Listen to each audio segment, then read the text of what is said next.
Hi, I'm Tami Moore. I'm a photographer based in Cody, Wyoming, and I chase light. And I bring my clients along with me, and we chase light together, and I photograph them in ways that help them see who they are and remember their own aliveness. That is so true. That's exactly the experience I had with you when you were my brand photographer, and you're behind some of my most treasured photos. So I'm so grateful for what you were able to capture for me. And I love that.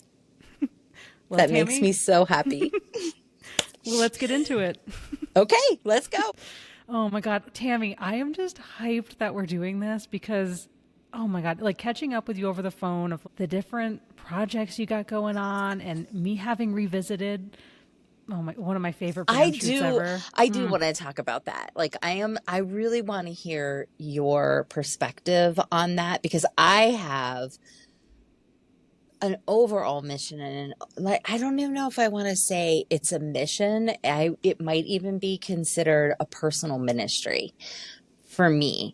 So I'm like, whenever you talk about that shoot and then that what you just posted on Instagram, I'm just like, I want to hear what part of that made you feel like the most you, because it wasn't Mm. ideal, right? It was windy and it was like, it's crazy out there, out on the desert in the Badlands. I mean, it's just so unpredictable. And it was like when you were talking to me about your shoot and what you wanted to kind of see, it was instantly for me. I was like, it is 100% out in the Badlands in the wild horse management area. And I was like, if we see horses, great. If we don't see horses, it's okay because this woman has this wild horse energy that I love.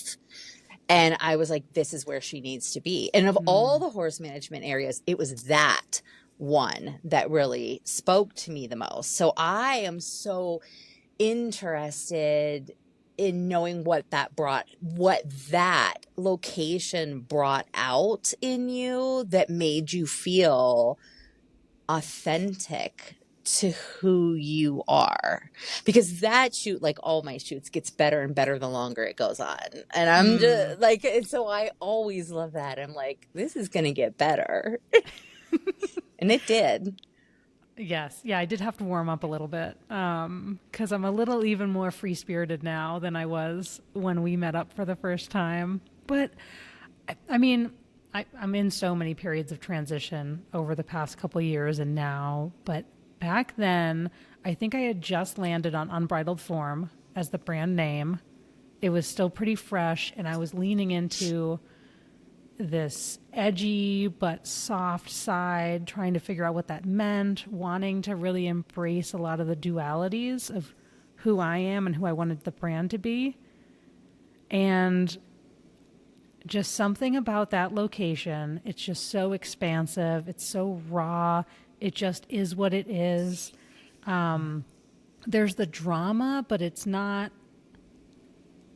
even over the top. I don't quite know what it is. There's there's just a something about it that's just presence. there's a softness in the harshness out there. Mm.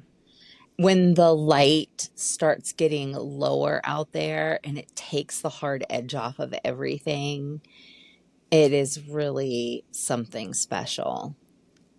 I love it out Mm. there. I love it. I knew you would. I knew you'd photograph good out there. Well, I think the wind Yeah. also helped us. Yeah, the wind did help. The Because, wind yeah, always helps. the wild Wyoming wind in the Mustang habitat for Unbridled Form, it all just made sense. Yeah, it did. It was so good. And the fact that you brought me a bridle when I didn't even have a bridle yet. You brought me that for the shoot. I know, which I borrowed from the most spectacular woman, one of the most spectacular women that I've met out here. So, Mm. and as soon as I told her what it was, she was like, oh, absolutely, pick the one you want. Well, thank you to her as well. And then she was like, and I really like this when someone made this for me. And I'm like, okay, that's the one we're using. Very cool. And so it Well, worked good. I mean, you've shot a lot of other Western inspired things in Wyoming and around. Like, has the West always been a big inspiration for you? I would say yes, and unknowingly almost. Mm. Um, I'm not from here. I'm from Wyoming. I'm from Pennsylvania originally. My family has had property in Montana since the 1920s. They had peat moss bogs in Pennsylvania, and they decided to buy a mine in Butte, Montana. And so they loaded everything up, and then they came out to Montana and started working in mines. It's a fascinating story. And then back to Pennsylvania for the bogs. And so we came out here when I was a child, and I loved it, obviously. Like it was just quiet and beautiful to me. Um, and when I really started developing my photography, I saw this photo that was a National Geographic photo. And, I don't even know who took it, which I need to go back online and I need to look at the photo. But in my mind, the way this photo was, I think it was a doctoring. They were doctoring a calf. And to me, it was the most perfect photo I've ever seen. It was expansive skies, rolling terrain, and it was three stories in one frame. It was like what was going on in the front, then there was a whole nother story right behind it, and then a whole third story happening behind that. And I was just like, oh my gosh, that is amazing. That is storytelling in a way that is master close-up detail. Those are the three elements of Mm. storytelling. And all three of those elements were in one photo. And I'm like, people go their whole career probably and try to make something like that. And I don't like the color green so much. So in photography, that's like a thing, like when I'm from the East Coast, everything is green. You're always under trees. It's always very Mm-hmm. green there. And so I like gold, and I was and that sage color. Um, I like the geology that is above the ground. You can see everything Yeah. here. It's fascinating to me. Um, Horses have played a huge role in my life from childhood. And I think it just started propelling me. I left a long marriage in 2019. And when I was working with a coach trying to decide what I wanted to be in, she asked me the question. She's like, if you had $100 million and you could only spend it on you, what would you buy? And I was like taken aback because I don't know. I already have cameras. I already have a horse. I already have a dog. I don't know those are my things. I don't know what I would buy. And I was like, the only thing I could buy was like, okay, I'll buy the state of Montana. And she's like, well, how much, like, do you really need the whole state? And I'm like, I don't know. And she goes, well, look into it, And I'm like, well, I need about $7 million to buy what I want. So then it went the next step, which was, okay, well, how would that make you feel? And what exactly are you looking for? And I was looking for dirt roads, views as far as I can see, mountain air, and moving water, running water. That's what I was looking for. And this was in September of 2019. And she said, okay. She said, look at your calendar and take 14 days off in a row. She said, you're going to go to Montana. And I was like, okay, I'm going to Montana. Well, I've never done anything. I've never lived more than 3 miles from the farm I was raised on. I'm like, okay, I'll go to Montana. And so it turned out that I was able to take, because of COVID, I was able to take 5 weeks, almost 6 weeks off. And I just had enough, and I just packed up my car and I was like, I'm leaving. I'm going. Me and my dog. We're going. I have no idea where I'm going. I don't know what's going to happen when I get there, but I'm going. And I was sitting at this one horse town, like, so we have one red light, and I'm sitting at the red light, and I was supposed to go say goodbye to one of my friends. And I'm like, if I started crying, and I'm like, and it was literally right or left. It was like left to head west, right to go say goodbye. And I was like, if I don't leave right now, I'm not going to go. I've never gone anywhere by myself. I've never done anything by myself. Like if I don't leave right now, I'm not going. So I cried my way through Pennsylvania, Ohio, and into Indiana. Just kept on going, and I was like, I'll figure it out. And I did. And the most amazing people came together for me and helped me along the way. Like, they helped me. They were like, I have a niece who's a truck driver, and she's like, you can stay here, here, or here. These are 3 safe places for you to stay the night in your car tonight. I'm like, okay. I had a friend who was living out of a van and running a business. And I messaged her the next night, and she said, stay in the Fort Pierre National Grasslands. And I'm like, okay, where is that? She's like, South Dakota. I'm like, okay, that's where I'm going to drive the next day. And I got there, and she gave me the coordinates of where I can stay. And I was like, wow, this is the most. And I stayed there for a couple of days. I wasn't supposed to. And all I could hear there was the wind in the grass.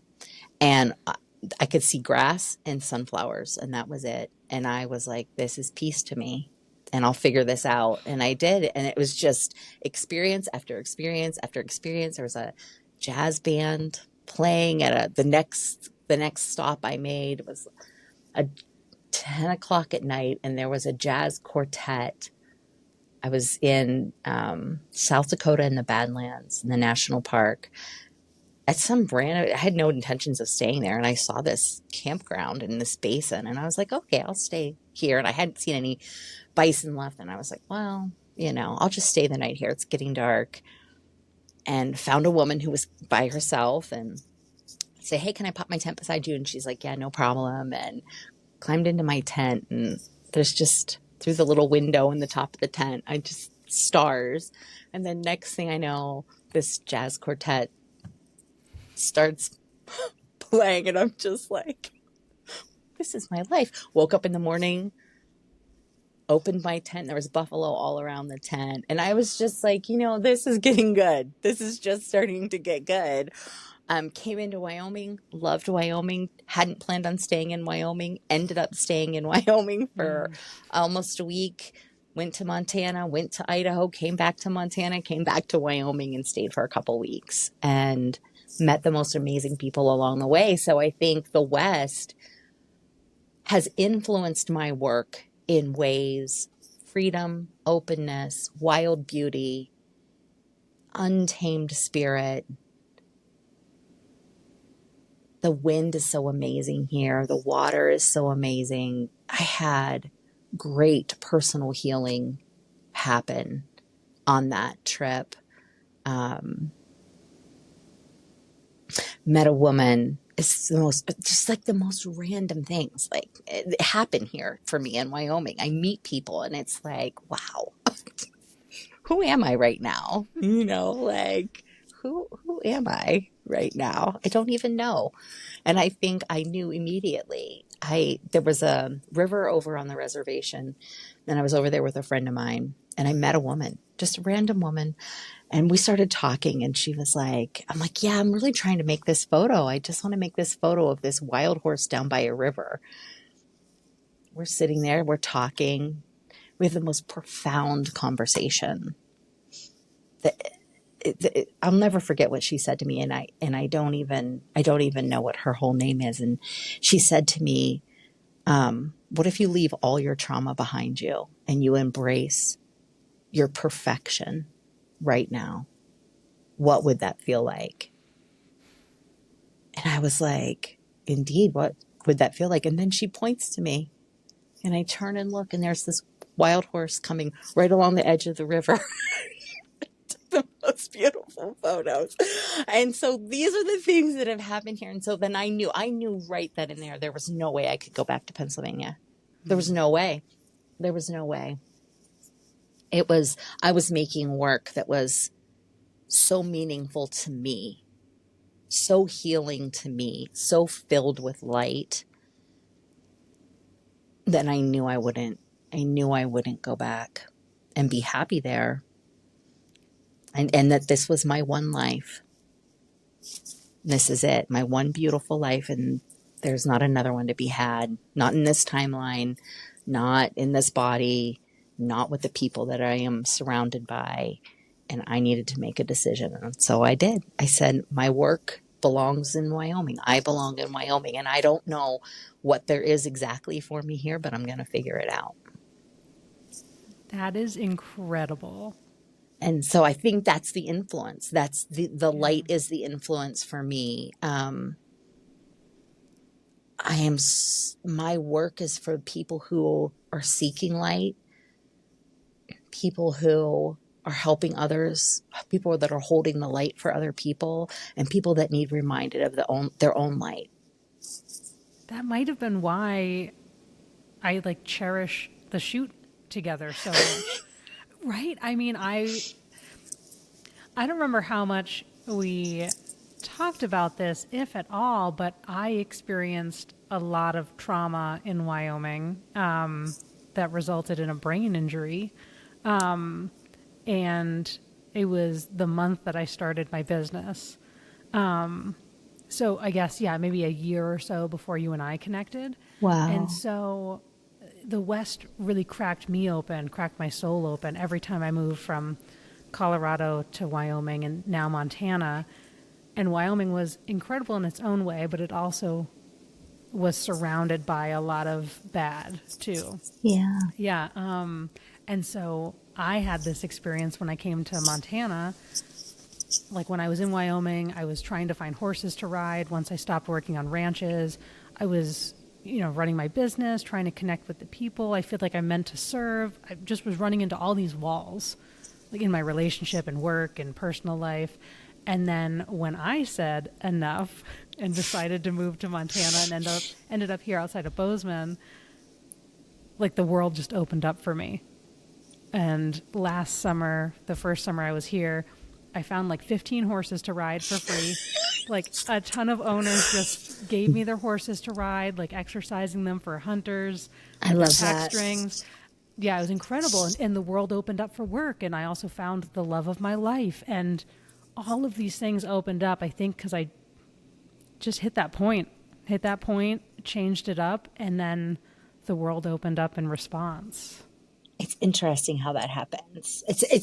I think it's interesting when you don't even know. Like, I think when I go back to the sitting in the car in town where I've lived my whole life, I tried to think about what was really the scare. Why was I so scared?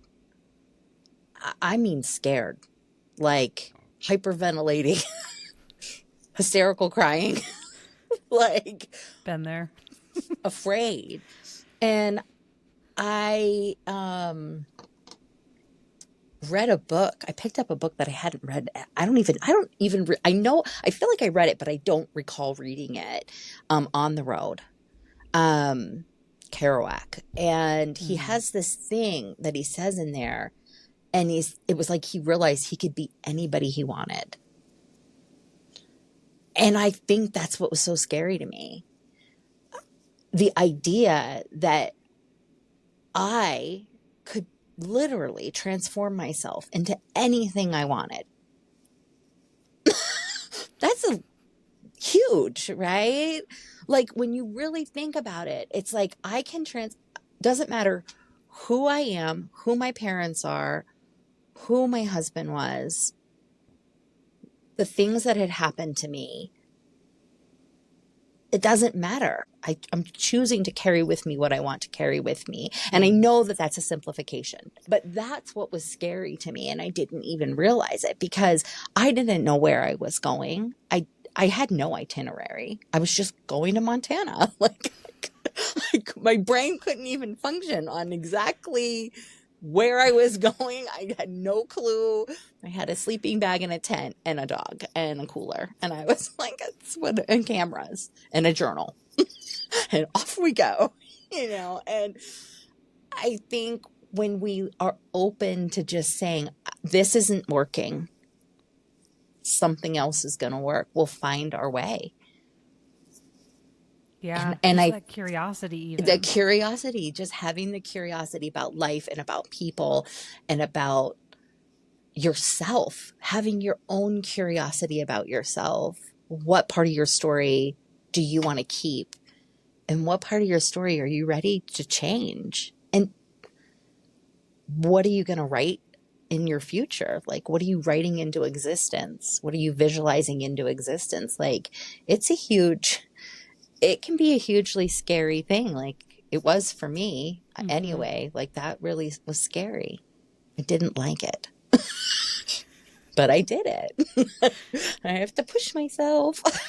I have to push. Let's do scary things. But yeah, I think, and I didn't understand why water was so important to me either in 2019. I didn't understand that. I knew like being around water was so healing to me and so important to me and such a part of my life. Um, Rivers, lakes, oceans, but really rivers. And when in 2019, when she asked, like, what does that feel like? What does that look like? What exact components do you need? And water kept coming up. It is interesting to me. And I'd like to know, like, did I manifest fly fishing and people who fly fish into my life because of that? Or were they here waiting for me to step into it? I don't know. Mm. Because I had always fished before, but I had never fly fished until I came here. And then once I started, it was just full speed ahead. I can't imagine not being at the river. I, I, I can't imagine things, whether things are going right or things are going wrong in my life. I'm always gravitating towards the river. So I want to I guess, wash away the lows of my life. And I want to have the river be a part of the highs of my life. So that's been an interesting change. And I think certainly that's one of the other things that draw me about the West is the amount of water we have, the amount of freedom we have here. I will never take open spaces for granted, ever. Mm-hmm. I will never, all the stuff that's going on with like federal land and stuff. I can see why people don't understand it because they don't live here. But here, you could live in an apartment, you could live in a house in town, and it wouldn't matter because you're surrounded by open space that you're free to use. And that is just so beautiful. I don't feel any kind of claustrophobia here. And I like that.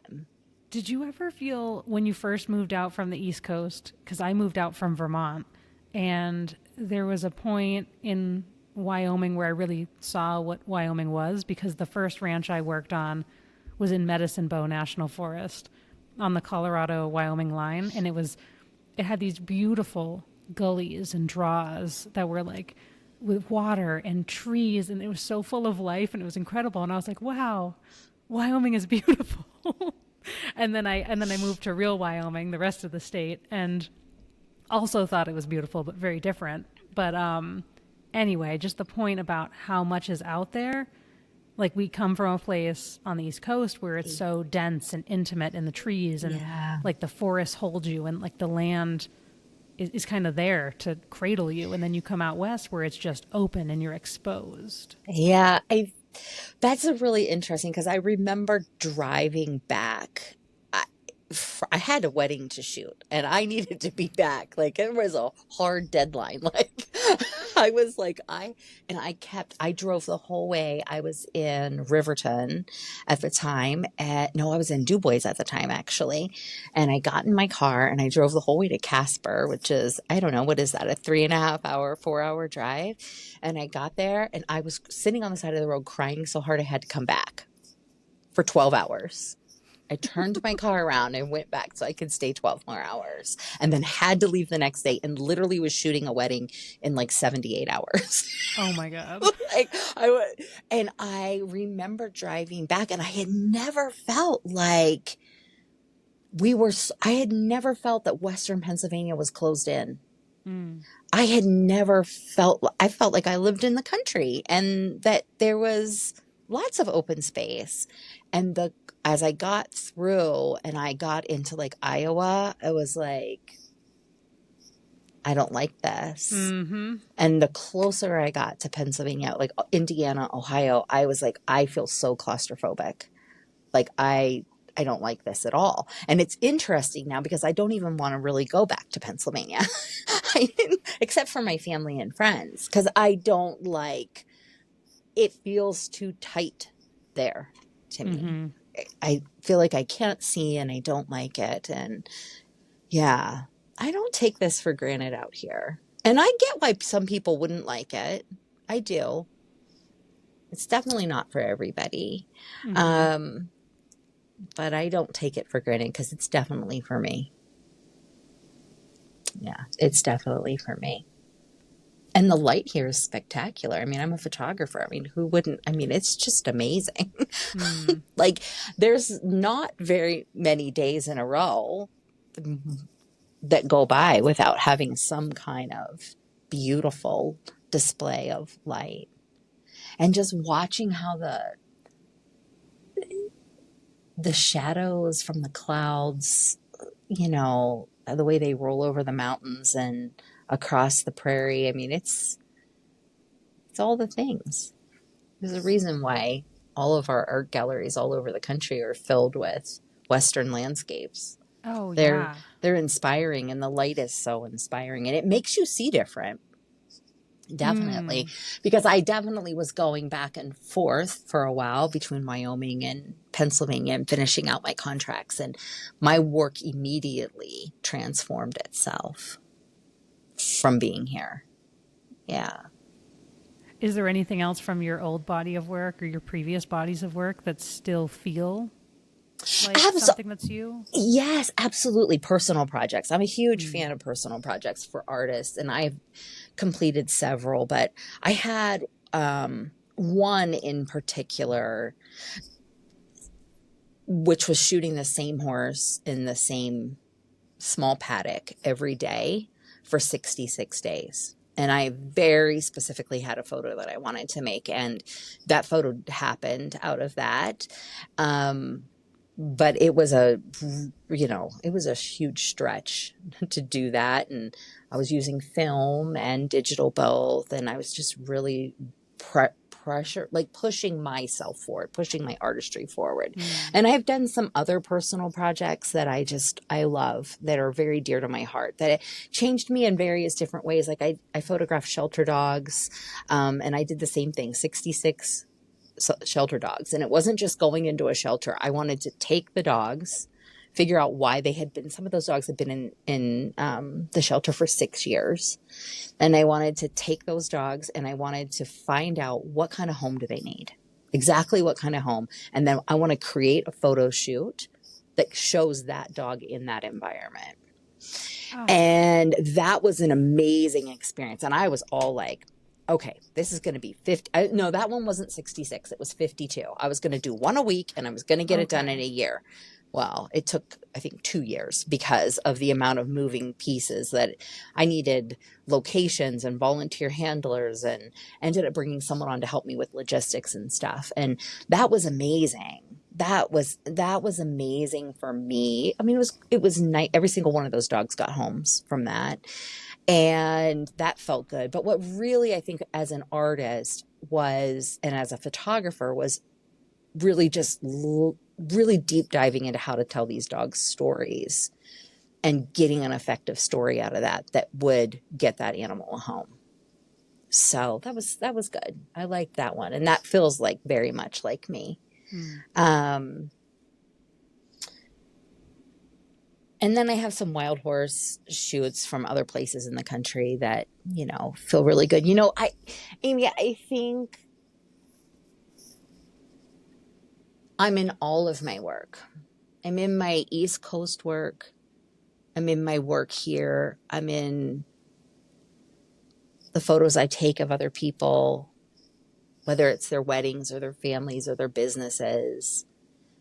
I'm not I'm not a strict photojournalist where I can just detach the way I see people and the way I see light, and just, I mean, I'm still in that work. So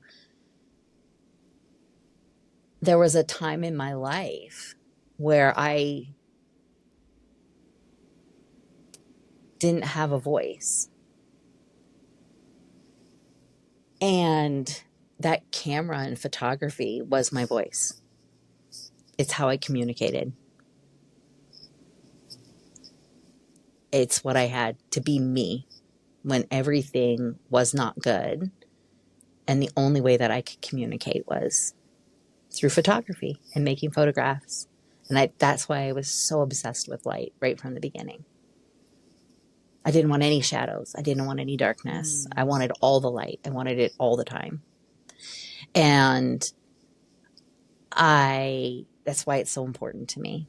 Getting people, like like, I don't know if you remember, like during your shoot, because there's always something in every shoot, right? And here comes the light. And I'm just like, I got to get these people warmed up in front of the camera before this good light starts. Because as soon as this light hits exactly right, like, I want to make sure that they're at their best and they feel the most comfortable, because when that light starts, it's not gonna, we have to just get all of it that we can, because everyone deserves to. That's why I don't do studio work. I tried and it just didn't, it wasn't me. And I don't hesitate to cancel shoots and reschedule them if I don't feel like I'm going to get the light that really shows someone. It just feels good to be in it too. It feels good for my subjects, I think, to know what's happening because I'm excited about it and they look great and it's all coming together. Oh my So God. Yeah, I felt so taken care of during our shoot. Like, you planned everything, the location, you picked me up or I followed you there. And then I do remember you were like, okay, the light is really going to start being incredible. Here's what we're doing next. And just, you had it. yeah. And that photo, I think the photo that is your favorite photo from that shoot is in the very best peak light. And Yeah. I'd say hands down, that is everybody's experience.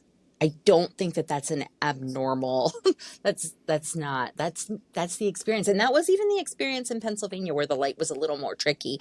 But you can always find it somewhere.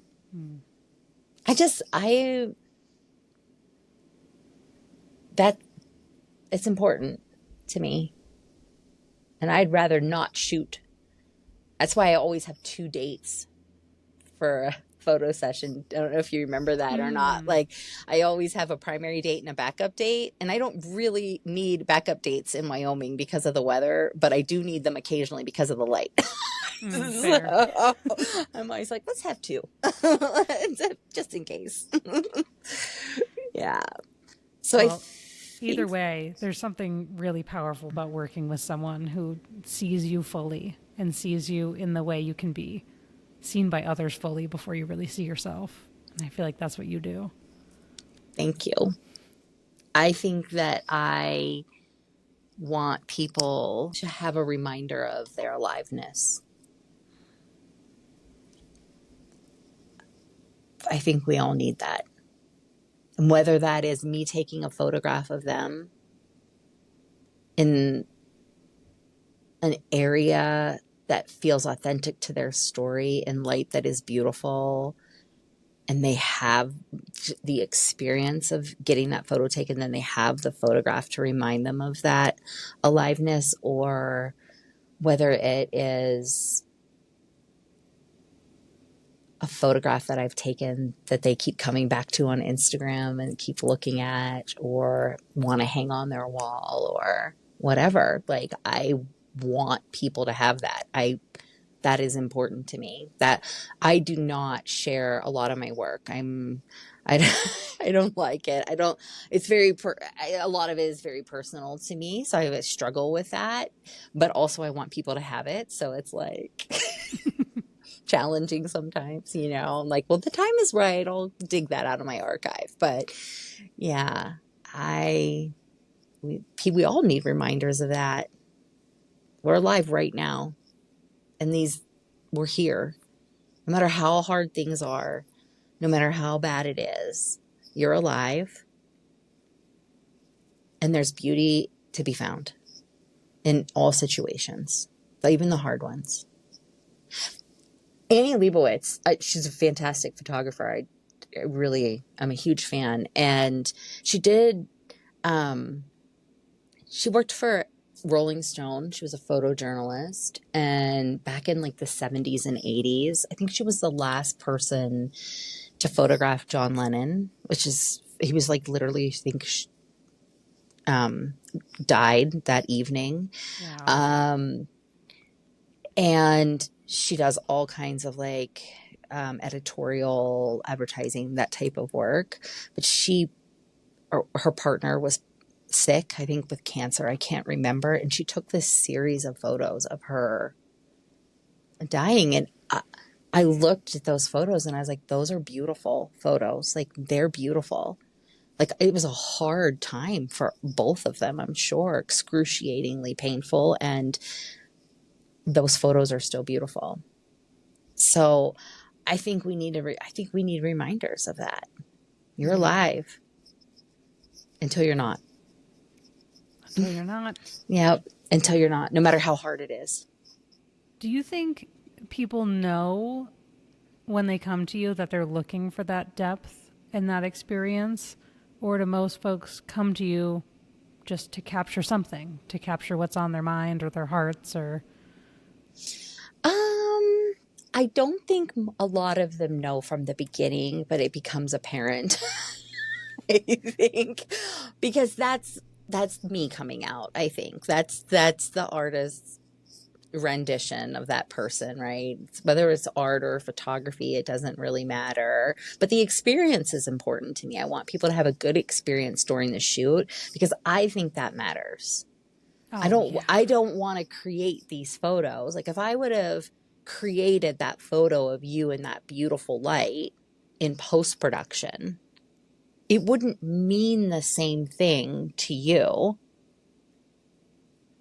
because you didn't have the experience of being there in that. Mm-hmm. So I'm not sure that people understand when they hire me that it is really happening. Like, we're going to go find the place. I'm not building photos in AI or Photoshop. We are going to go make a photo in this beautiful place. And like, sometimes people are having these experiences and I have to be careful because I don't know. So with photography, especially, it's kind of, the camera is kind of like a little bit of a blocker between an emotional event. So Mm. if it's somebody that's getting married and it's this amazing, something is happening that's so amazing, I immediately, like, I think I have to put my camera up and start taking photos so that I can get my brain into like, what's the best way that I can capture this that's happening right now, this emotion that's happening right now. How can I capture that so that they have that? Because I can't afford to be emotional right now. Like that, I'm not going to be able to do my job. So, um, sometimes people will start, like, I know that it's beautiful and it's this beautiful moment that's unfolding in front of me. And whether it's especially when it's a portrait session, I can see it happening and that people are overwhelmed by it and start crying. And that is just amazing. That's amazing. I've witnessed healing happening in relationships. I have witnessed healing happening in people, and they were not expecting it.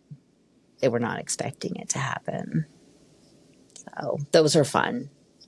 Those are ones that I look back on and I remember. And like, just 2 years ago, I had a couple that was, the daughter arranged the photo session for the whole family. They were all traveling together, and I didn't really know anything about them. And their parents had gotten divorced and then gotten back together. And it was just beautiful. And I was getting all this connection out of them, and I looked back and the kids were just like smiling and so happy. And the one girl came up to me and said, wow, like, we've never seen our parents connect like that. And I can't believe this is happening right here. And then within about 10 minutes, we had moved to another location. Then the wife started crying, and then the husband started wiping her tears. And I was like, oh, then I'm like, literally the whole way home, I was up on the North Fork the whole way up almost to the gate. I cried the whole way back to Matizzi. An hour and 15-minute drive, you know. I was so overcome, like after I had to, but while the camera was there, I was like, I'm not gonna, I have to capture this. Like, Wow. if there is not a clear tear rolling down this woman's cheek and him wiping it, I did not do my job, you know. And sometimes it's hard because sometimes things are so personal and so private. I do back away from a situation sometimes and I switch lenses and I go a little bit longer. Or if I feel like, I mean, I feel like sometimes I have to back out of a situation and let people have, especially couples, let them have a moment, and then it really starts coming out and I can start shooting again. But that's my job. I mean, it's not just taking pretty photographs. It's being able to read the scene and figuring out what people need. Yeah. What a freaking gift. And the same thing happens out on the prairie, you know, like in the wild horse management area. You kind of have to see things coming and wait. Like I have these beautiful photos of stallions and fighting and mayors going after stallions that they don't want by other mayors. And you have to just wait and watch and see. And a lot of times I spent a lot of time not shooting. I spend a lot of times being curious about life, and the light's not right. So I'll just stay and watch and observe behavior and see what I can learn. And the other couple weeks ago, I went out to where we shot, and the wild horses were so far away, and I thought it's getting too close to dark. I'm not going to be able. So I got my binos out and I was watching them a little bit. And then my dog kind of like, she went up on the seat, like, what is going on? She's looking, you know? And I'm like, what is she looking at? And I look, and there's sage grouse doing their mating dance. And I was like, that's so fascinating to me. So I switched gears and started photographing the sage grouse, which I had never gotten to photograph before. And so that was just beautiful and amazing. And the same thing, like I've never really had any interest in bighorn sheep. And as soon as I got here, the winter of 2022, I think January of 2022, I was like captivated by them. They're so beautiful, and they have, you know, the mating, the rut, and same thing with bison. Like it's just interesting to watch these animals and wait for them to be in good light to photograph them. And if they're not in good light, and we'll photograph, we'll sit there and no photos will be taken. Because sometimes I think there is, like I said, a disconnect when you start shooting. So it pays to watch. And the same thing with any kind of storytelling, right? Like I think knowing how that works, how, if you're a photographer or an artist, knowing how your creative brain works and how you become you can't really tie the emotion sometimes and the creativity together in a really good way that lets you really dive into that. So I think as I tell my own story in life and I'm creating photos that tell that story, it pays for me to not take photos and to just be immersed in what's happening around me and then decide how I want to shoot it. Because it's not always really apparent to me sometimes what's the most important thing, what the most important photograph is, or how I want to tell this. Sometimes I just need to sit in it for a while. And I'm not afraid to not have words now. I used to be really afraid of it, and now I'm not. Every once in a while I get a little freaked out, but sometimes I just have to wait. I know that about myself. I just have to sit and wait, and it's okay, and I don't have to speak, and I don't have to answer, and I don't have to take a photo right now. I can just figure it out. I can wait. How do Yeah. you think that all plays into your new storytelling project? Hmm. I'm glad you brought that up because I'm still delayed.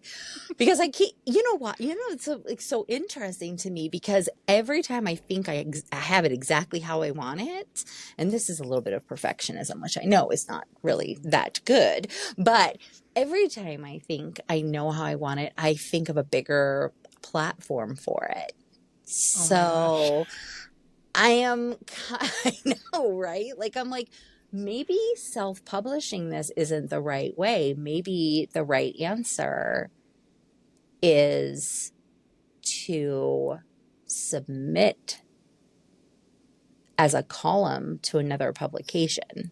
Hmm. Interesting. Yes. So I originally, and I don't like it's sagebrush current, which I love the sage plains and I love rivers. And so that name kind of came together. And I love Wyoming and I love the stories here. They're so big and amazing. And I love the people that I've met and the places I've been. And I want to share those as inspiration to people who need reminders. Again, reminders of aliveness. I that is what is important to me. And I have these photos of people like yourself that I've taken, and your stories are so dynamic. And I want to combine those photos with the stories. And I was gonna make a magazine yearly. And then I was like, well, maybe I'll just do a blog on my website. That feels doable. But now I think what feels really interesting to me is submitting some of this to a bigger audience. I don't know, Amy.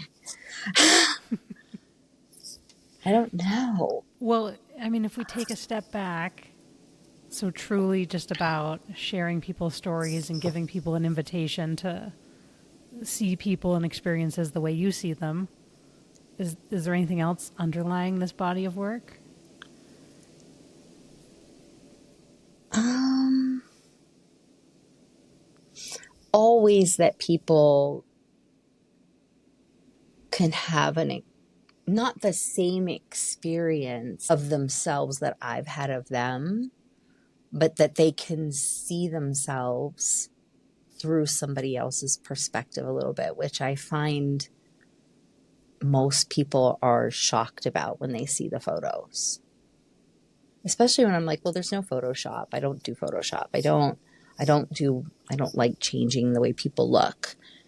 And people are usually very surprised. A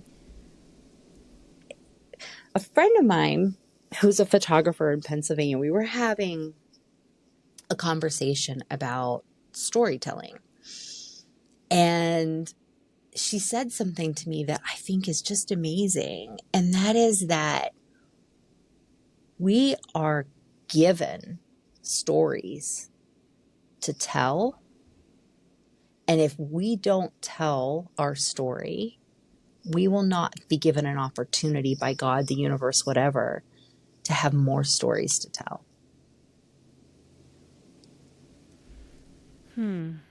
And I like the idea of that because most people are pretty closed off. We think social media is so big, right? And we think like everyone's out there telling their highlight reel or whatever.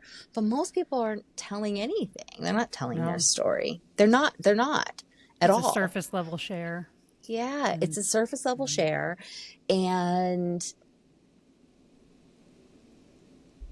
I think I do believe that. If you think about our history,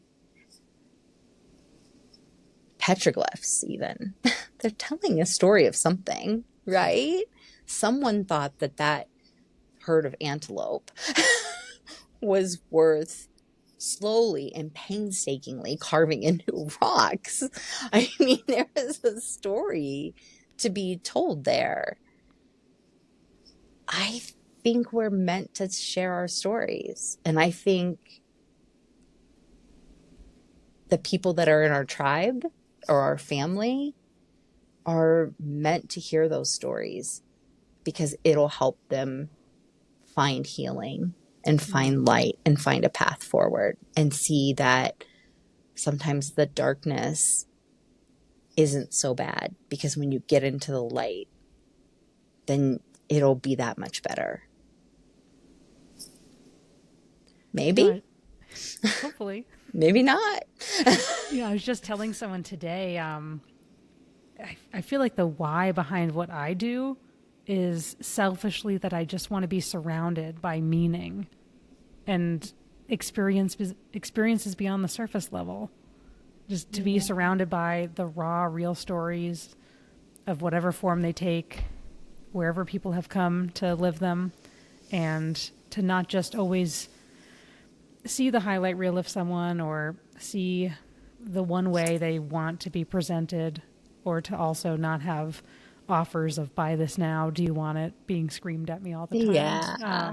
A lot more meaning in business as well. But yeah, just to be surrounded by experiences that go soul deep, that we can heal from, that we can learn from, that we connect over.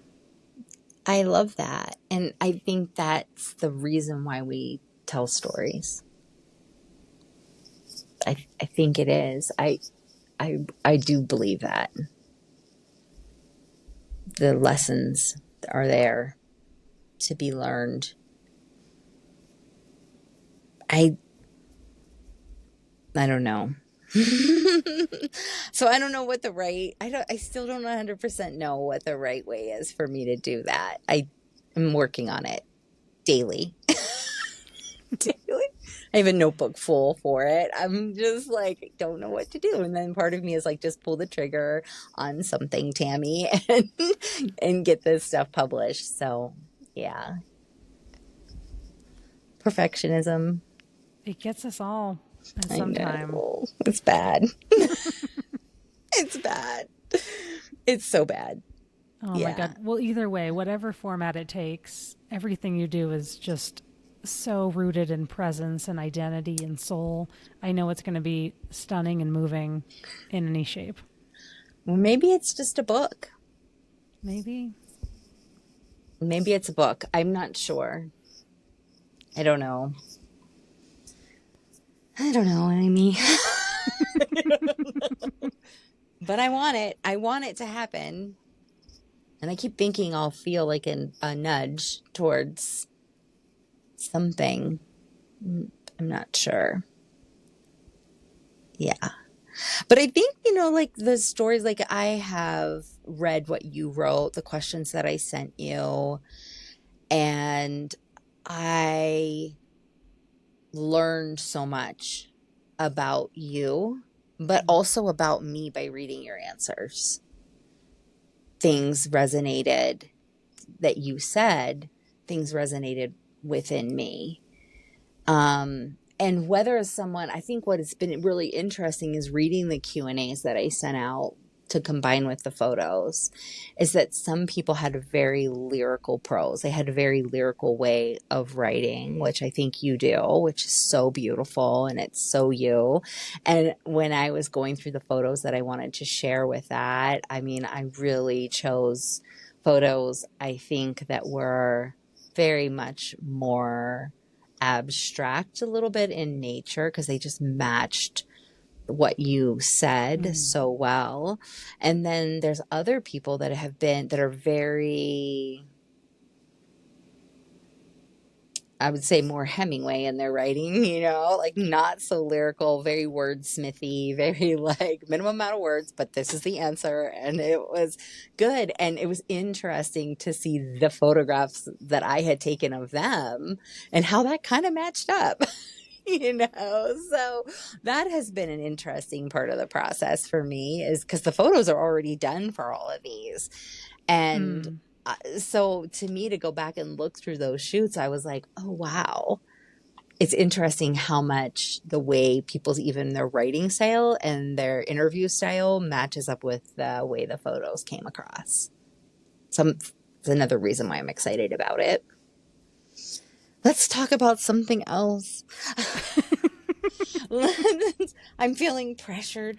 Oh, yeah, I can imagine this project with how much you want to bring it to life and how big it keeps getting. I imagine that is a and then little I pressure and then sometimes. I scale it back and it doesn't feel right. That's the biggest problem. Is it's Mm. like it and you want to do justice by other people's stories. Like you want them, like I want to make sure that it is in a format that is as beautiful as the people and the stories that are in it. Oh, yeah, I get that Yeah. 100% in my own work. Like Like, when I'm yeah, I telling bet a the story through pressure. branding, and especially in the context of what I do, when someone has an incredible story to tell, and everyone does, and an incredible way to connect with the people they're meant to serve through their brand and through the clarity that comes with that, it is painful when sometimes we don't have the budget to do so. And we have to start where we can start and just know that we'll deepen it over time and we'll get there when we get there. But sometimes that limitation is just heartbreaking because I wish I could go to that depth with everyone. Yeah. Mm. I can see that. I can see that 100% because that's how I feel about it. It's like, oh, I just have to get this out the door. Just have to stop. But that, Sometimes you do. and just like do it and then see what happens next. Yeah. Well, Tammy, I am so glad we chatted today. I am You're too. And someone who, you're gonna hmm? edit this, right? You're gonna chop it up into pieces. No, I will not. Amy. Hey, if you don't edit your photos and you're someone who not only helps you see the story but helps you embody it, that's what I'm going to do here as well. Okay. I trust it. I trust the process. Well, thank you so much for all your chatting around photography, place, the places that have influenced us, the finding your creative voice and the stories you're beginning to tell with this new project. I just can't wait for it. The Stories That Form Us is a production of Unbridled Form, a brand strategy and design studio devoted to helping entrepreneurs and creatives tell the story that only they can tell. Through story-led branding, artistic design, and websites that feel like coming home, we help you uncover what's already true and build from there. To learn more, visit unbridledform.com and follow along at Unbridled Form. Thanks for being here. I'll see you next time.